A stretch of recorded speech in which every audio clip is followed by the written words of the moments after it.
Aujourd'hui, on a fait une cardioversion électrique transveineuse, c'est-à-dire qu'on a converti un cheval qui était sous fibrillation atriale, on l'a converti à un rythme normal. Donc ici, il fibrille. Ici, il y a le choc. Et là, c'est un rythme normal. En fait, c'est un cheval qui avait une arythmie, c'est-à-dire que le cœur en fait, ne battait pas de façon régulière. Il y a une onde qui fibrille, donc ici aussi. L'onde, elle fibrille. Donc ça, c'est vraiment la fibrillation atriale. D'accord. Donc là, pareil, il fait une longue pause, un battement cardiaque, pause, battement, battement, mais les battements, ils se suivent pas de façon régulière. La fibrillation atriale fait en sorte que le cheval ne peut pas être utilisé pour le sport. Donc, il ne peut pas être utilisé comme cheval de course, il ne peut pas être utilisé pour un cheval de CSO, de dressage, donc il ne peut pas être utilisé. Une fois qu'il est converti, il va reprendre à 100% sa capacité d'avant. Donc il n'y a pas de séquelles. Bien sûr, il faut qu'il n'y ait pas de fuite valvulaire, il ne faut pas qu'il y ait de maladie cardiaque sous-jacente. Si c'est juste l'électricité où il y a un problème, il peut retrouver toutes ses performances sportives d'auparavant. Donc c'est une procédure en effet qui est rare, donc comme j'ai déjà dit, qui ne se fait pas en France et qui nécessite beaucoup d'entraînement. C'est-à-dire moi j'ai eu la chance d'être entraînée en Belgique et ici à la clinique j'ai la chance du coup de pouvoir développer ça. Donc on a investi dans le matériel, il fallait qu'on trouve le matériel, il fallait qu'on entraîne l'équipe à utiliser ce matériel. Ça a permis de faire plusieurs patients et de convertir des patients qui fibrillaient à un rythme normal.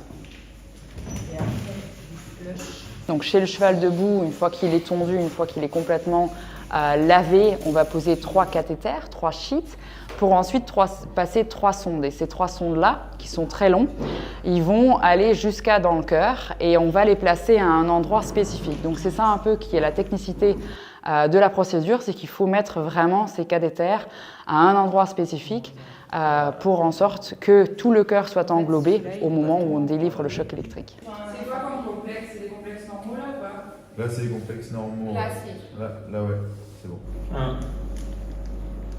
1.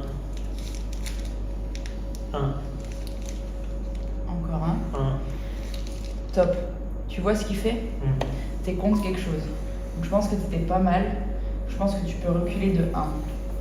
C'est une chirurgie qui se fait en humaine, qui se fait chez les chevaux, mais on utilise quelques cathéters d'humaine. Après, il y a des cathéters qui sont des sondes en fait, qu'on utilise pour les chevaux qui font 1,5 m. Et ces sondes-là, en fait, comme c'est très long, c'est difficile à manipuler. Et comme c'est les chevaux, c'est très grand, ça change aussi d'un cœur d'humain. Les cœurs de chevaux, c'est très grand, c'est beaucoup plus lourd. Environ la taille d'un ballon de rugby, par exemple. C'est la partie la plus longue de poser les cathéters chez le cheval debout parce qu'en fait, il faut absolument poser les cathéters à l'endroit spécifique. Donc, il y a plusieurs options pour suivre ces cathéters-là parce qu'une fois qu'on les a posés sous la peau, dans les vaisseaux sanguins, on ne les voit plus. Tout ça, Voilà, là on ce suit. trait-là, c'est le cathéter. Donc nous, on les suit par échographie, on peut éventuellement aussi les suivre par radiographie, mais nous, on choisit de les suivre par échographie. Et en fait, avec ces techniques d'échographie, on va regarder exactement où est-ce qu'ils vont. Donc la sonde qui est placée le plus bas va dans l'artère pulmonaire, donc on va en fait rentrer par la veine jugulaire, ensuite on va arriver dans l'oreillette droite, on passe la valve tricuspide, on va aller dans le ventricule droit. Ensuite, on passe la valve pulmonaire et on va dans l'artère pulmonaire. Donc, c'est très important qu'elle soit profonde dans l'artère pulmonaire. Et le deuxième cathéter, en fait, il va aller dans l'oreillette droite. Donc, lui, en fait, il rentre par la veine jugulaire et il reste dans l'oreillette droite. Et le troisième cathéter, celui pour le pacemaker, il va aller dans l'oreillette droite, il passe la valve tricuspide et il va aller dans le ventricule droit. Vas-y, Stéphane. On y va. Allez. Je suis à 1 mètre. Attends. 98 cm. Il faut vraiment travailler au centimètre près. En fait, ce qui est important, c'est quand on pose les cathéters chez le cheval debout, qu'on les pose vraiment à l'endroit spécifique, parce que en fait, après, on va coucher le cheval en anesthésie générale. Et une fois qu'il est sur la table, sous anesthésie générale, on va recontrôler l'emplacement. On va éventuellement changer un peu, retirer ou repositionner un cathéter, mais en effet, il faut que ça soit au centimètre près, au bon endroit. Le deuxième, il part comme ça. Et le troisième, il est là. On ne peut pas défibriller les chevaux avec des plaques défibrillation parce qu'en fait la masse du cheval et la masse cardiaque, elle est beaucoup trop importante. On parle, quand on fait ça chez les humains, on parle en fait de remettre le cœur en route quand ils font un arrêt cardiaque. Là, très important, les sondes, c'est pour remettre le cœur, pas en route parce qu'il est déjà en route, mais il est juste arythmique. Donc on le remet en rythme normal. Et la deuxième sonde, c'est en fait pour le mettre en route. Mais comme on va titiller, on va vraiment se mettre au niveau du muscle cardiaque, ça va directement stimuler le muscle et on n'a pas toute la masse du cheval qui peut engendrer des problèmes de connexion, un problème de choc qui passe à travers. Par contre, mon col, il n'y a pas besoin Oui, il est là.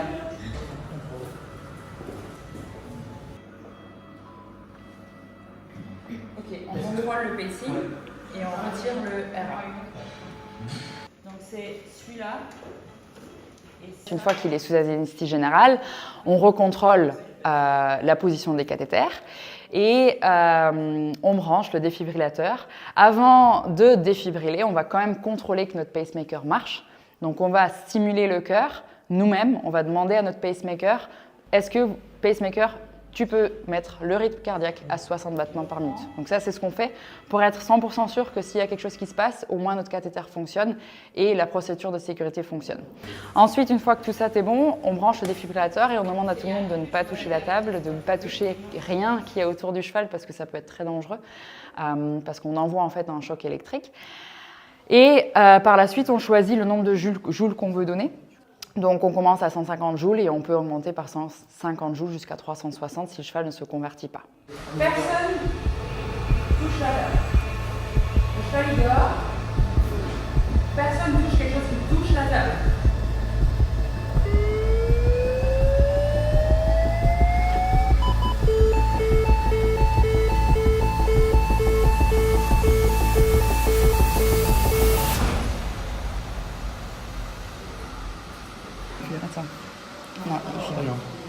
Ça marche pas toujours du premier coup, ça dépend de la taille du cheval.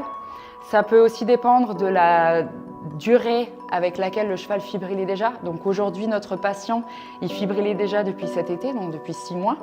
Et en plus de ça, c'est un cheval qui avait déjà fibrillé auparavant. C'est pas grave, c'est mieux de choquer le plus vite possible.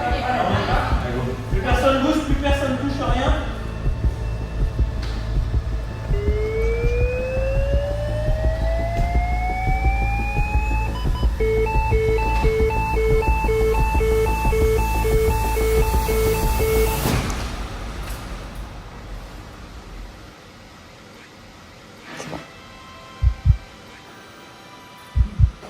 Aujourd'hui, ça s'est passé super bien.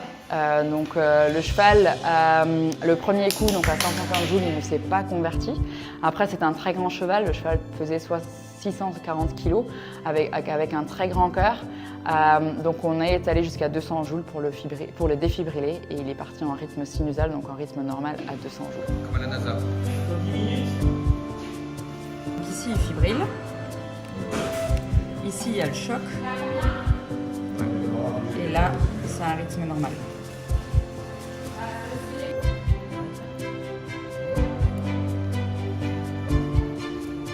Le cœur, en fait, une fois qu'il est debout, on vérifie s'il est bien régulier. Donc juste à l'auscultation, hein, on a vérifié, donc il est bien régulier. Ensuite, il reste chez nous 2-3 jours, juste pour qu'on contrôle. Et puis, une fois que tous les médicaments d'anesthésie seront sortis de son corps, on va refaire un ECG pour regarder si le rythme reste régulier, ce qui sera certainement le cas. Mais par contre, on peut avoir des extrasystoles. Et ce cheval, il a déjà eu une récurrence 3 fois, donc on sait que dans le futur, peut-être qu'il va avoir une récurrence, mais ça va nous aider. On va aussi refaire une échocardio pour regarder si au niveau du cœur, tout va bien, donc une échographie cardiaque. Et ensuite, normalement, il pourra rentrer d'ici 3-4 jours. Le but, c'est qu'il reste au repos pendant 3-4 semaines, et ensuite, il pourra être repris. Donc aujourd'hui, c'était un cheval qui faisait du concours complet du CSO. Donc ce cheval pourra être repris d'ici 3-4 semaines et pourra repartir en compétition dès qu'il est prêt, dès que les propriétaires et les cavaliers sont prêts avec lui.